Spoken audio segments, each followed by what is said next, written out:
اعوذ باللہ من الشیطان الرجیم۔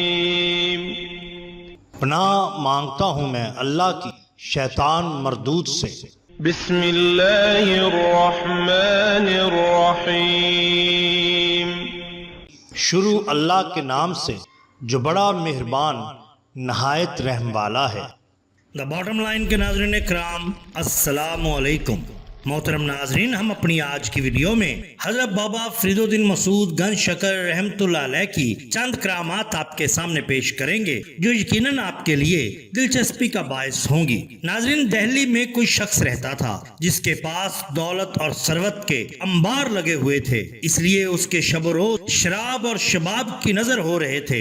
آخر اسے رائے ہدایت کی توفیق ملی، اس نے اپنے گناہوں سے توبہ کی اور ایک اشارہ غیبی کی بنا پر اجودن میں یعنی پاک پتن شریف میں حضرت بابا فرید الدین مسعود گنج شکر رحمت اللہ علیہ کی خدمت میں حاضر ہونے کا ارادہ کر کے عازم سفر ہوا۔ شیطان جو اس کا رفیق درینہ رہ چکا تھا یہ برداشت نہ کر سکا کہ وہ اب رائے راست پر آ جائے، اس لیے اس نے اسے پھر سے بھٹکانے کے لیے روشنی سے تاریکی میں لے جانے کے لیے ایک انتہائی خوبصورت اور بہترین طریقہ کار اپنایا، اور وہ طریقہ تھی ایک متربہ انتہائی خوشبودار خوبصورت حسینہ۔ راستے میں اس حسینہ نے بڑے ناز و ادا سے اسے دعوت گناہ دی، مگر اس مرد نے ہر بار اس کی دعوت کو پانے سے انکار کر دیا۔ دوران سفر ایک موقع ایسا بھی آیا، دونوں ایک ہی گاڑی میں سفر کر رہے تھے، قریب تھا کہ وہ گناہوں کی دلدل میں پھنس جاتے۔ اچانک غیب سے ایک تھپڑ رسید ہوا اور آواز آئی، اگر تو صحیح طور پہ توبہ کے ارادے سے جا رہا ہے تو گناہ کی نالائشوں کو اپنے آپ سے دور کر دے۔ اس سختی پر اس مرد نے وہیں پر اس کافرہ کو اتار دیا اور خود اکیلے ہی سفر جاری رکھتے ہوئے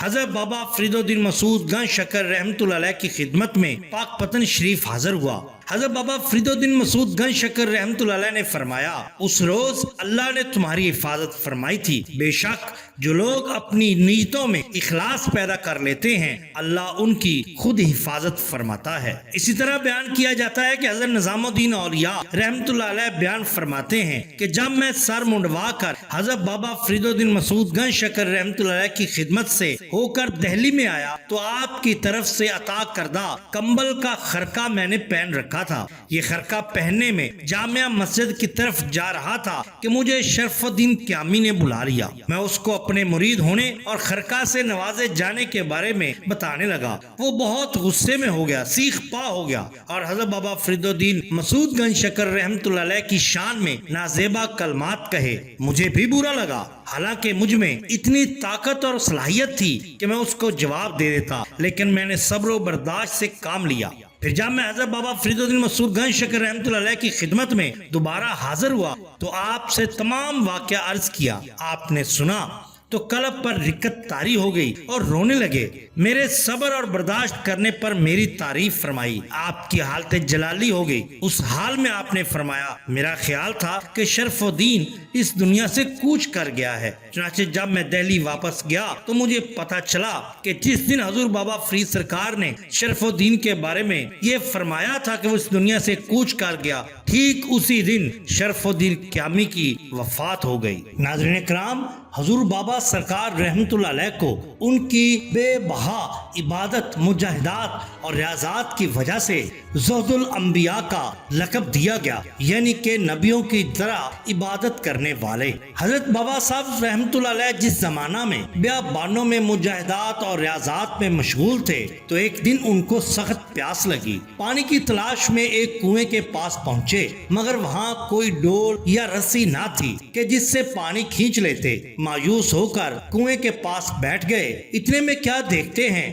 کہ دو جنگلی ہرن دوڑتے دوڑتے کنویں کے کنارے پر پہنچے۔ انہیں شاید بہت پیاس لگی تھی، وہ کنویں کے منڈیر پر آ کر منہ نیچے کر کے کھڑے ہو گئے۔ یکا یک کنویں کا پانی اچھل اچھل کر کناروں تک پہنچ گیا۔ ان ہرنوں نے اپنی پیاس بجھائی اور چل دیے۔ بابا صاحب رحمت اللہ علیہ کی حیرت میں اور اضافہ ہو گیا۔ آپ نے آسمان کی جانب نظر اٹھائی اور کہا، الہی تو نے ہرنوں کو پانی پلا دیا مگر معلوم نہیں کہ اپنے اس حقیر بندے کو پانی کیوں نہ دیا۔ فوراً غیب سے آواز آئی، اے فرید تو نے ڈول اور رسی کا سہارا ڈھونڈا اور اسے نہ پا کر مایوس ہو کر بیٹھ گئے، جبکہ ہرن صرف اور صرف میرے سہارے پر یہاں آئے تھے اور میں نے انہیں سیراب کر کے واپس کیا۔ حضرت بابا صاحب رحمۃ اللہ علیہ ندائے غیبی سن کر بہت پشیمان ہوئے اور پھر بیابان میں جا کر ریاضت میں مشغول ہو گئے۔ 40 دن تک عبادت کرتے رہے اور اس عرصہ میں پانی کا ایک قطرہ بھی حلق میں نہ گیا۔ چلہ ختم ہونے پر خاک کی ایک مٹھی جو اٹھائی اور منہ میں ڈالی تو وہ فوراً شکر بن گئی۔ غیب سے آواز آئی، اے فرید تجھے ہم نے برگزیدہ بندوں میں جگہ دی اور تیری عبادت قبول کی اور آج سے تو شیریں سخنوں کے گروہ میں سے ہے اور تو گنج شکر ہے۔ جا آج سے تیرا لقب گنج شکر یعنی شکر کا خزانہ رہے گا۔ ناظرین اکرام، یہ شان ہوتی ہے اولیاء اللہ کی۔ اگر آپ کو ہماری یہ ویڈیو پسند آئی ہو تو لائک کیجئے، سبسکرائب کیجئے ہمارے چینل دا باٹم لائن کو، تاکہ ہم آپ کے لیے اور بھی بہترین ویڈیوز لا سکیں۔ اپنے دوستوں کا، گرد و نواح کے لوگوں کا بہت خیال رکھیے۔ اللہ اور اللہ کے رسول صلی اللہ علیہ وسلم سے بے حد محبت کیجئے۔ آپ کا بہت شکریہ۔ اللہ حافظ۔